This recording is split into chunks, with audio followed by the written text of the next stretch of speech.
Democratic Senator Chris Coons of Delaware. Senator, thank you so much for being with us. You said yesterday that you believe the president's statement that he would now accept a steel barrier instead of a concrete wall was progress. Explain. Well, John, I said it was a minor step, and in the next sentence, what I clarified was the biggest challenge of anyone trying to negotiate with President Trump is that he'll take one step forward, two steps back. Let's take the Syria example first.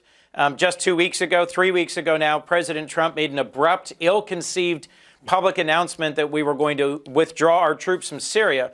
It's taken weeks and the resignation of his Secretary of Defense to persuade him to change that to a slower, conditions-based withdrawal. And just last night, he undermined his own national security advisor by tweeting, no, I haven't changed anything. He's done the same thing on his campaign promise of a concrete border wall to be paid for by Mexico, when his departing Chief of Staff, John Kelly, former Secretary of Homeland Security, several weeks ago said, we gave up on a concrete border wall months ago. We're serious about steel slats, more effective. The president the next day said, we've never changed our mind on concrete wall. So I frankly don't expect him to hold to that position for more than a few minutes, let alone an entire day. So I was accepting that steel slats are preferred by the Department of Homeland Security over a concrete wall. I wasn't saying that I think we should be pouring billions of dollars into a border barrier. We should instead prioritize real border security investments at the land ports of entry, which is where the vast majority of our challenges really are. The president says there's a national security crisis at the border. Is there? I'll tell you what's a crisis is 800,000 federal employees, including 40,000 law enforcement officers, corrections officers who will be going without a paycheck. We have a problem with a broken immigration system and with border security. And like every other Democrat in the Senate, I have voted to spend more, to invest more on improving border security. But frankly, if the president tries to reach out and extend his executive power and try and get our military to build the border wall, declaring this a national security emergency, I think he'll face a significant and likely successful challenge in court. Let me ask you about something that the president has said, that Sarah Sanders has said, and now this morning, Vice President Mike Pence continues to say, which is that there is this, if not direct, at least implied threat of terrorists crossing the southern border. Listen to the vice president just a few minutes ago.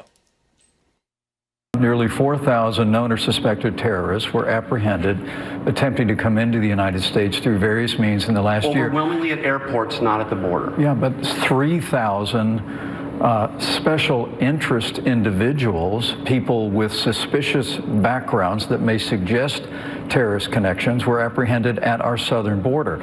Last year alone, 17,000 individuals with criminal histories were apprehended at our southern border.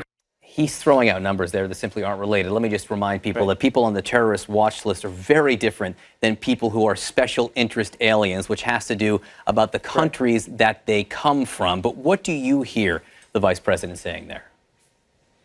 What I unfortunately hear from President Trump all the time, and is reflected in some of the vice president's misleading use of statistics there, is an attempt to create the mistaken impression that we face a flood of terrorists across an open southern border, and that Democrats somehow welcome or support that. None of that is accurate. At land ports of entry, which are the legal points of entry, where we've got tractor trailers and cars coming in and out of the United States every day, we have a problem. We have not invested enough in securing those ports of entry, and that's where the vast majority of folks with some criminal background have passed into the United States. We should do that. There's bipartisan support for that. The idea that there are thousands of potential or real terrorists flooding across the desert between the United States and Mexico, in Arizona, for example, or Texas, is just not accurate. And most of the folks cited in that brief clip who came to the United States, who are people of interest, came in through airports. We should work together. We should reopen the government. I hope to hear tonight from the president some empathy for the hundreds of thousands of American families who work for the federal government who will be impacted by this shutdown. And I hope I will hear some movement towards recognizing I don't expect him to fully capitulate, but I expect him to compromise. He is the first American president to lead a shutdown of his own government, a shutdown that started while Republicans controlled the House and the Senate. This president has trouble hearing yes. Democrats are saying, yes, we want to invest in border security and find a fix to our immigration system, but demanding a border wall and threatening to use his executive powers to do so is no way to accomplish his goals. There are those who have suggested that one of the reasons the president is so eager to engage in this fight for so long is that it keeps some of the focus off of the Mueller investigation. Do you think there's anything to that? That's right.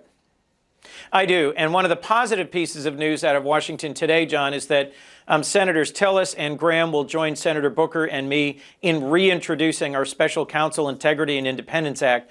This is a bill that we worked on together and introduced in the last Congress to make it harder for the president to fire without cause Special Counsel Mueller. We often were told in the last Congress we'd never get a hearing. We did. We'd never get a vote on committee. We did. It got out of committee with a number of senior Republicans voting for it. But Majority Leader McConnell refused to give it a vote on the floor, even when Senator Flake joined me 3 times in forcing a floor vote, which McConnell objected to. The biggest criticism we faced was that the House would never take it up and pass it. Now we have a Democratic-controlled House where the new chairman of the Judiciary Committee, Jerry Nadler, has said it's his top priority. I think we need to move forward with protecting the Mueller investigation, particularly given what's happening at the Department of Justice with an acting attorney general. Senator, I just learned moments ago that CNN, NBC, and CBS all say they will carry the Democratic response to the president tonight. Good. We're still waiting on some of the other networks. Who would you like to see deliver that response on behalf of the Democratic Party? You know, I would suggest someone who's a former Secretary of Homeland Security like Jay Johnson, someone who is a military leader, someone who has sort of nonpartisan, impeccable credentials and is able to speak to what should we invest in that would actually make us safer, and how do we amp down the rhetoric? How do we fact check some of the things that have been put out there recently by the president and vice president and others? And how do we come to a compromise solution here that the average American can respect and understand and embrace, that will actually improve our security? That's what Democrats want, and I hope that's the sort of response we'll hear on behalf of the Democratic Party tonight. When the vice president makes a suggestion that he did the terrorists or coming over the border or threatening to, do you think he knows better? You know, I can't speak to the president's mind. You know, he certainly has lots of advisors capable of providing him with factual and detailed briefings. One of the things we've heard repeatedly and widely covered in this administration is how he just doesn't read briefing materials that are of any depth or detail, and he spends a lot more time watching cable TV news than he does reading his intelligence briefings and meeting with his own senior advisors. That concerns me greatly because the job of president is one of the most complex, most difficult, most demanding jobs in the world. And part of having a government that's full of experienced, seasoned, nonpartisan professionals who can advise him on things like our national security is so that he would listen. My hunch is that he's choosing to hear more what's broadcast on a few news outlets than what is provided for him by the professionals from our intelligence community. Senator Chris Coons of Delaware, thanks so much for being with us. Thank you, John.